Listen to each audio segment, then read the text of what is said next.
The Adventures of Sam Spade, Detective. Brought to you by Wildroot Cream Oil Hair Tonic, the non-alcoholic hair tonic that contains lanolin.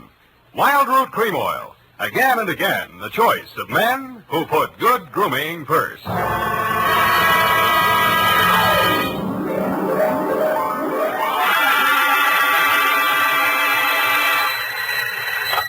Sam Spade Detective Agency. Sam, sweetheart. Any calls? Only one, Sam. Lieutenant Dundee of Homicide. He wants you to drop around so they can get your formal statement. No hurry, not now. He told me what happened, Sam. I'm sorry. Yeah, so am I. I guess he was one of your oldest friends, wasn't he? You don't make any friends in this business, Evie. You can write that in your book now, and I'll give you the rest of it when I get there. You sound tired, Sam. Wouldn't you rather just, What, baby? well, go home and, just put it off until tomorrow or Yeah, maybe No, I'll get it off my chest tonight. Stay there, Effie. I'll come on down and dictate my report on the Dick Foley caper.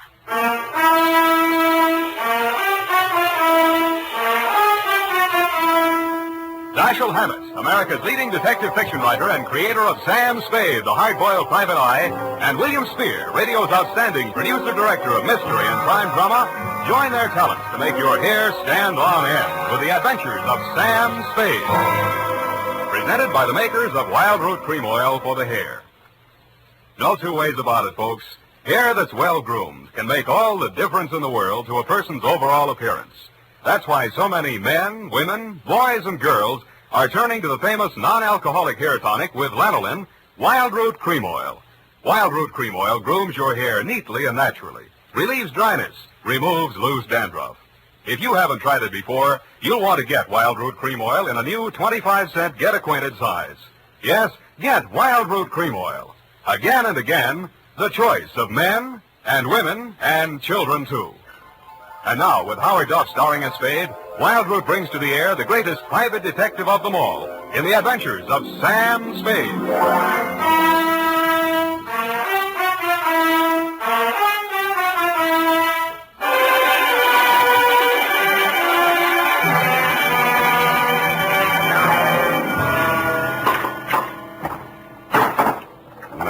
Oh, here, Sam, let me. Am I that shaky? Say when. Just to the top of the glass. Oh, that's enough. You spill it. Yeah. Sam, what you said over the phone about not making any friends in this business, you didn't really mean that, did you? Forget it. You can label this, file on Dick Foley. Date, fill it in. Yes, Sam. To Dundee at Homicide, I guess, from Samuel Spade, license number 137596. The facts are all here. If you can dig a formal statement out of it, you're welcome.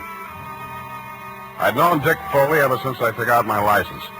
We'd worked several big capers together back in my days as a Continental Op. He and Mickey Linehan and I. Then he and Mickey opened their own office, Foley and Linehan, Private Investigations. 5 years back, Mickey stopped the slug, and since then the sign on the door read Dick Foley Detective Agency. I'd seen Dick maybe 4 or 5 times in the last half a dozen years just to have a drink and chew the fat about the good old days. He never talked about his private life. I assumed he didn't have any. So when I went to his office the day before yesterday in response to his call, I was surprised to find him in a clinch with one of the most beautiful nails I've ever seen. Oh, Sam.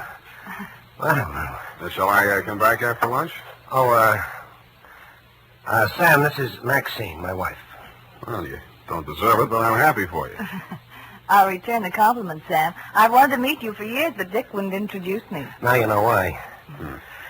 Well, you run along, honey. Sam's here on business. All right, Dick. You can bring Sam home to dinner if you like. There's plenty. If he's not too busy, but don't count on that.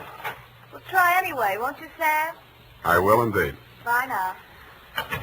Draw up a chair, Sam. Sit down. Oh. Yeah. What's on your mind, Dick? You remember Claude Spicer, that grifter I sent over for that jewelry store hike back in 43? You never told me you were married, Dick. I'm very happily married. Now, please pay attention. Claude Spicer, yeah. Yeah, I remember the caper. Wasn't there a dame involved? Well, Spicer had a girlfriend, but the cops gave her a good bill of health. Spicer went up for a 5-year stretch. They sprung him last month. Whatever happened to that dame? Now, look, about Spicer. He gunning for you? You hit it. How scared of him are you? Well enough to ask you for help, Sam. What's eating him? Just revenge?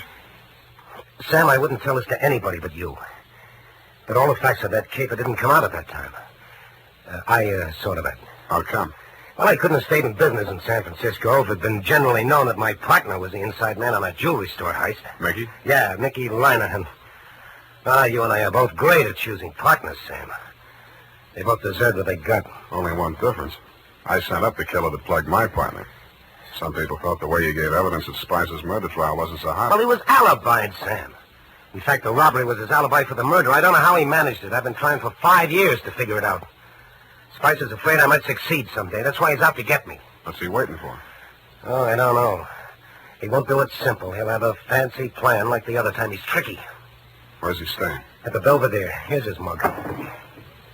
I kept a plant in the building for a couple of days, but he stayed holed up in his room. I think he spotted me. Okay, Dick, I'll give it a buzz. Now, wait a minute, Sam. Yeah? I'm not asking you to do this for love. Standard fee, 25 in whiskey money. Okay? Forget it. This one's on me.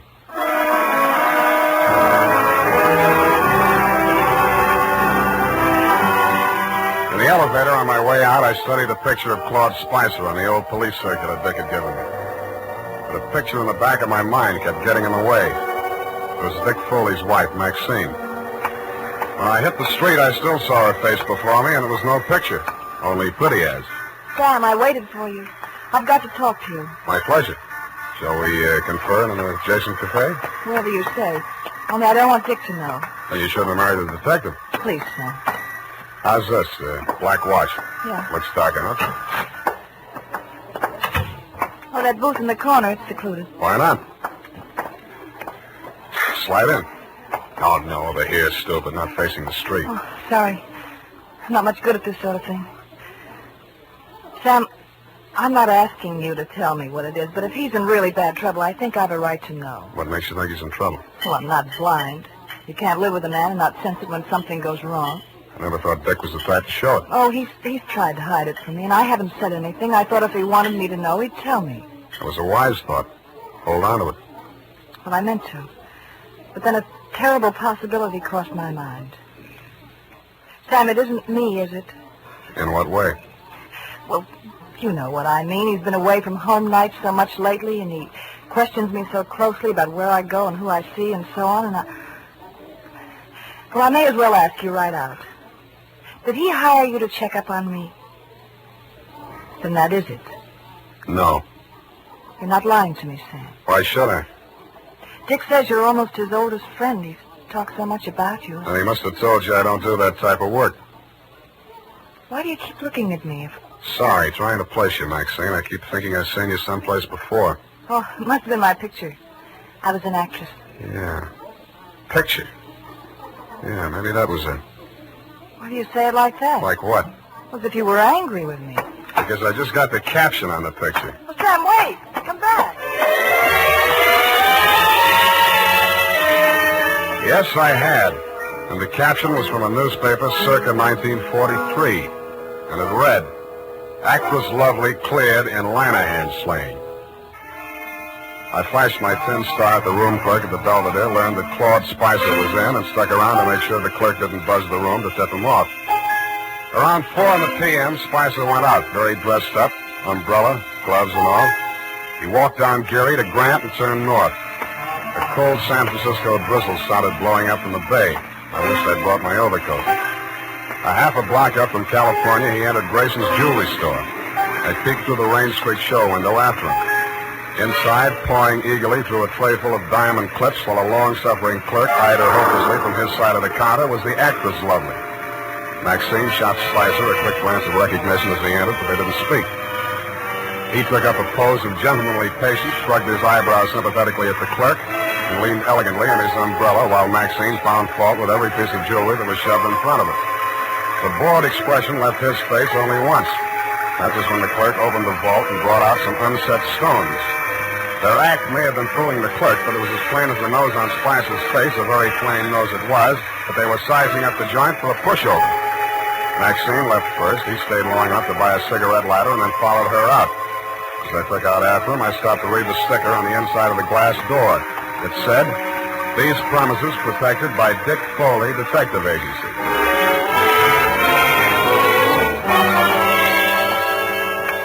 Maxine was waiting for him at the corner. I grabbed up a Chinese newspaper and used it to listen behind, but I needn't have bothered.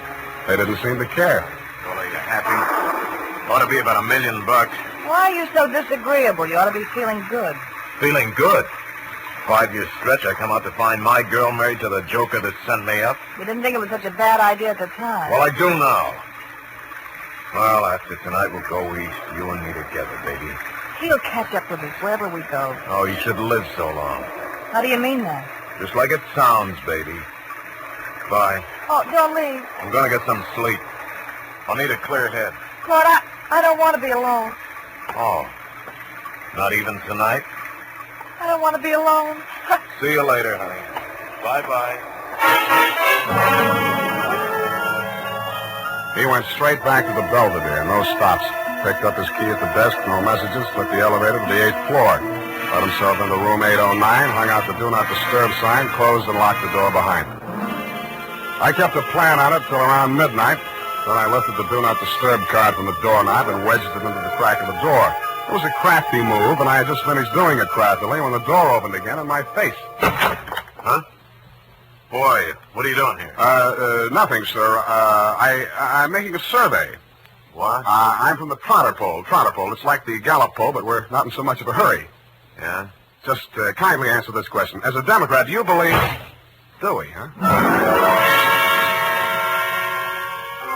I picked up the Do Not Disturb card and wedged it back into the crack of his door. As any house dick knows, except, of course, Tiny Stover, the night paper at the Belvedere, if anybody opens a door like that, the card will fall out, and somebody will always hang it on the knob. Another thing Tiny doesn't know is never to draw to an inside straight. We played 9 different kinds of poker until 5 a.m. when I thought I'd go up and have another look. All was quiet on the 8th floor. From the elevator bank, I could see room 809. The morning paper was shoved under his door, and my Do Not Disturb sign was apparently where I had planted it. I tiptoed up to make sure. Huh? Boy, what do you want? Me? The paper boy, sir. Your morning paper. You get around. Well. Good news in the paper, sir? Interesting. Jewelry store heist up on Grant Avenue. Oh, yes, sir. Our paper only covers... What? I grabbed the paper from under 805. It was the headline I could have expected if Spicer had left his room without my knowing it. Grayson's Jewelry Store, the shop he and Maxine had cased that afternoon, had been taken for an estimated $1 million in uncut gems. But Spicer's door hadn't been opened, and there was no other exit. I sat down and thought. And what I thought of was that sticker on the front door of Grayson's said, "These premises protected by Dick Foley Detective Agency."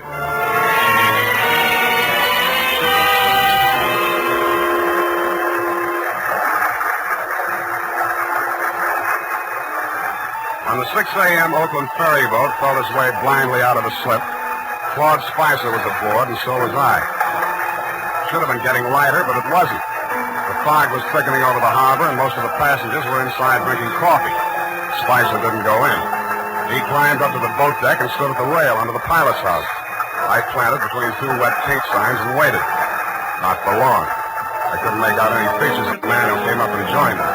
They stood face to face, not more than a foot apart, and talked in voices that couldn't get to me through the racket of the foghorns in the harbor. What spoke loud enough for me to hear was a gun.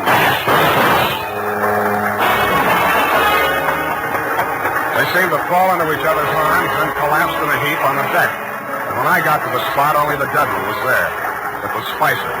The other man had disappeared around the corner of the deck house. A ray of light from the pilot's window swept over him, and I saw a gunmetal shine in his hand and then spin out over the rail as he threw it. What? Oh, it's you, Sam. Oh, I was afraid you'd lost him. What did you do it for, Dick? I had my reasons, Sam. Now, trust me, I'll keep you in the clear. How long? As long as I go on playing sucker for you? What do you think I hired you for? Maybe I was supposed to say you killed him in self-defense. Maybe I was supposed to see him making passes at your wife if you needed that. But, Sam, you've got to... I've worked for killers before. I've even worked for thieves, but not for a detective that knocks over a place he's supposed to be protecting. Sam, it's not a Save it for the cops, Dick.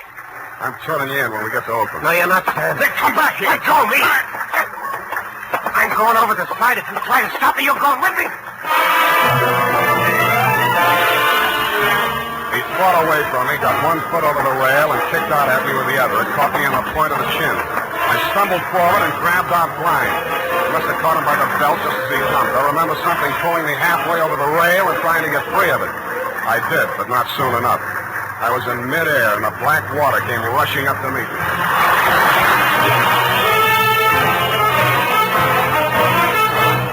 The makers of Wild Root Cream Oil are presenting the weekly Sunday adventure of Dashiell Hammett's famous private detective, Sam Spade.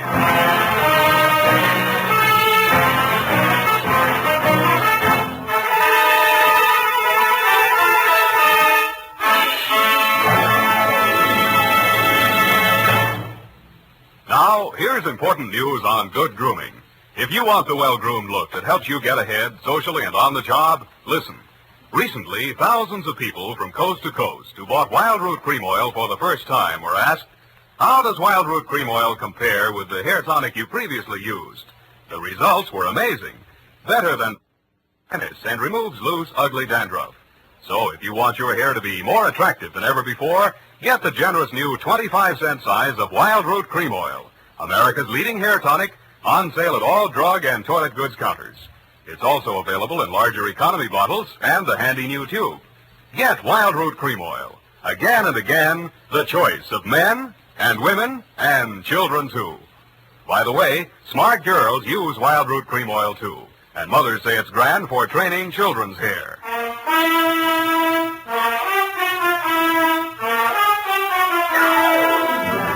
And now, back to the Dick Foley caper. Tonight's adventure with Sam Spade.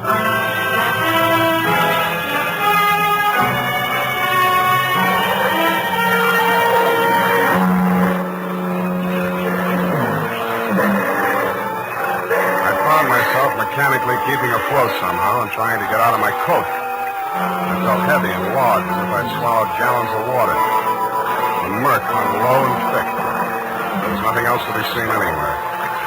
I swallowed what felt like several more gallons before I got rid of the coat. From out of a misty fog blanket from every direction in a dozen different keys from near and far, foghorn sounded. I stopped swimming and floated on my back trying to determine my whereabouts. After a while, I picked out the moaning, evenly spaced blasts of the Alcatraz siren. But they came out of the fog without direction. Seemed to beat down on me from straight above. I was somewhere in San Francisco Bay, and that was all I knew. And I suspected the current was sweeping me out toward the Golden Gate. And a light came up ahead of me suddenly. A boat passing a few yards away. I lifted my head and screamed. The boat siren, crying its warning, drowned out my shouts. Went on past, and the fog closed in behind it. Then I heard a new sound. Seagulls. I swam towards it, and it seemed to get lighter. Part of it was the dawn light beginning to cut through the fog blanket. But there was also a strange-looking man standing on the water and waving a green lantern back and forth. I yelled at him to wait for me, and the seagull got off his hat and flew away. When I got closer, I saw it was not a man, but only a buoy, channel type. I used all the strength I had left to drag myself up on the base of it and let it rock me to sleep.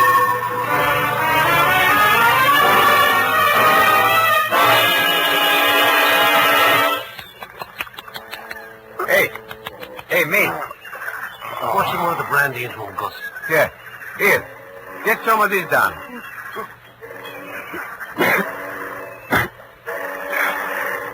Where are we? It ain't heaven. You can tell that by the smell. Oh, Fisherman's Wharf. Yeah, take it easy. We got ambulance coming. You going to the hospital? No, I'll be okay. Hey, give me a hand. Yeah, okay. Yeah.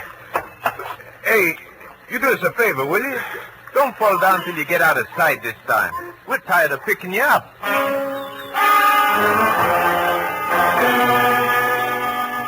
I thanked the two kindly old fisher folk for their interest in my welfare, trotted up the pier, fell into a taxi, and went home.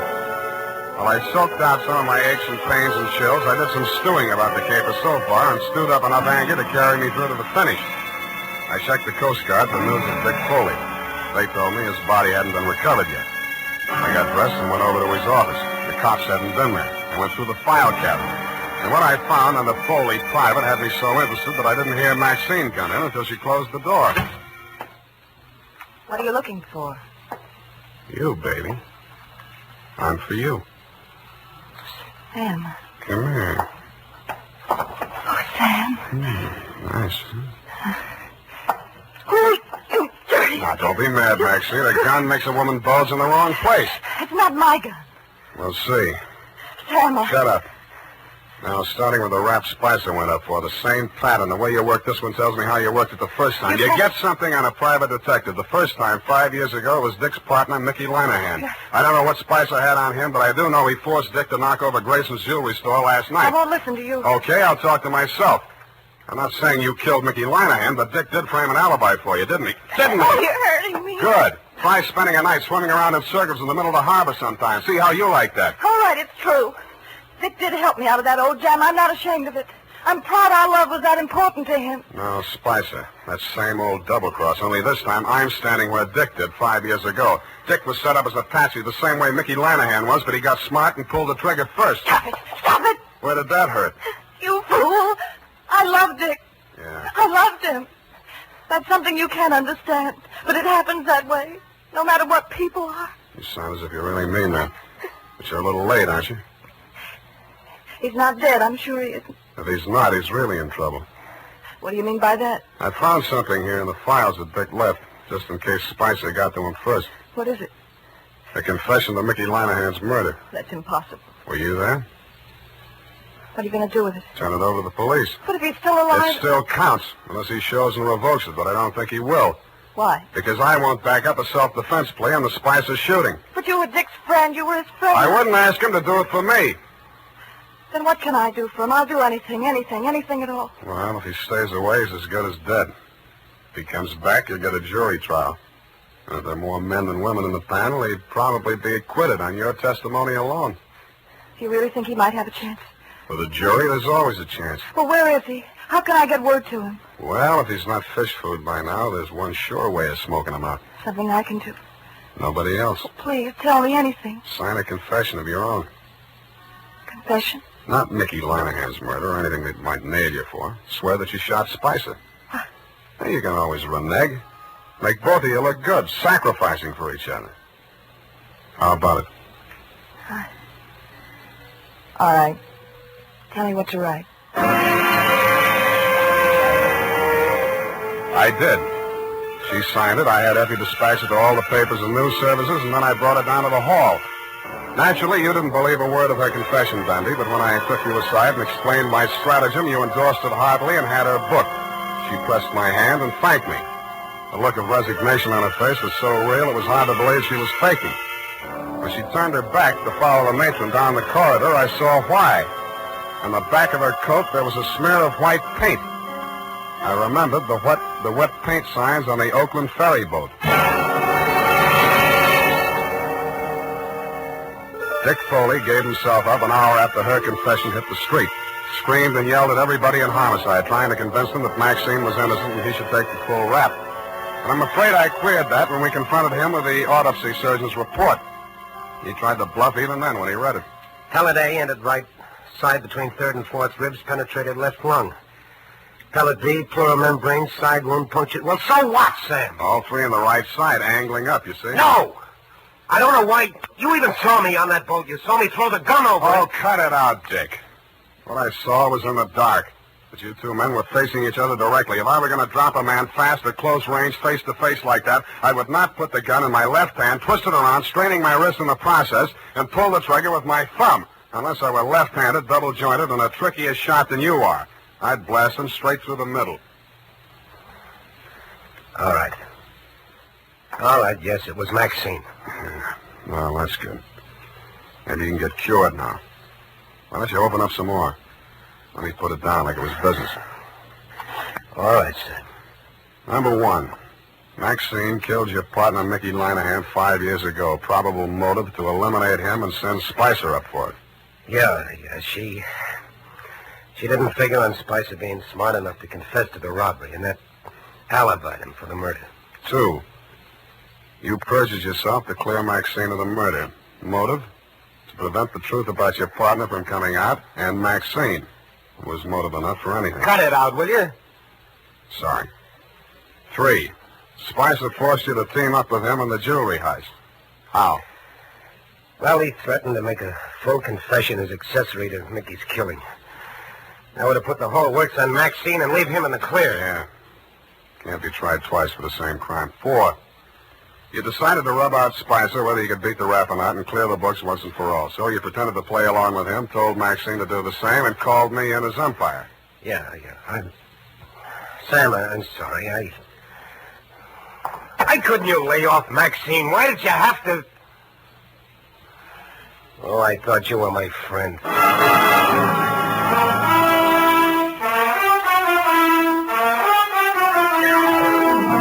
And that's about it. Period. End of friendship. Oh. You mean the confession that you tricked her into making turned out to... That's it, Effie. Oh. What'll happen to him? Hmm? What about Dick Foley? Dick? Oh, they got him on a number of things, I suppose. May take some time out of him. But I think he'll be an okay guy again. With her out of the way. With her out of the way. Sam? Go and type it up, will you? It's late. I want to get out of here.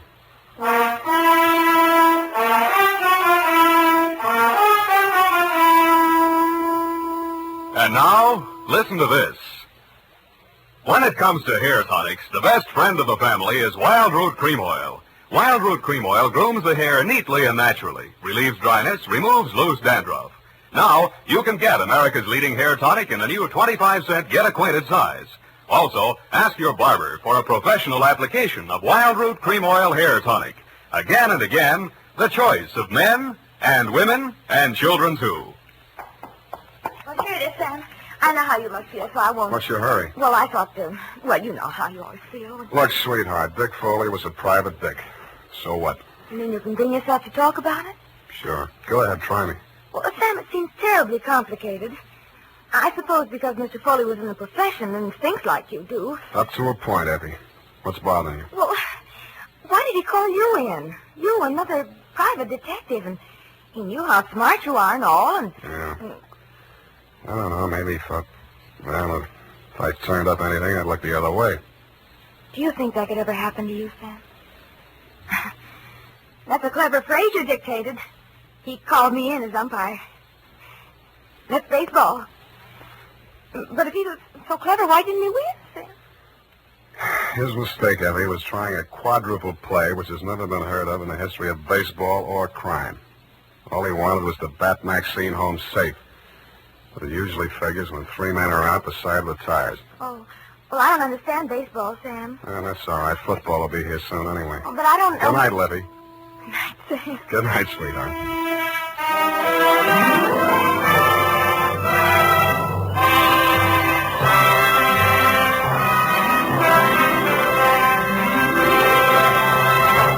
The Adventures of Sam Spade, Dashiell Hammett's famous private detective, are produced and directed by William Spear.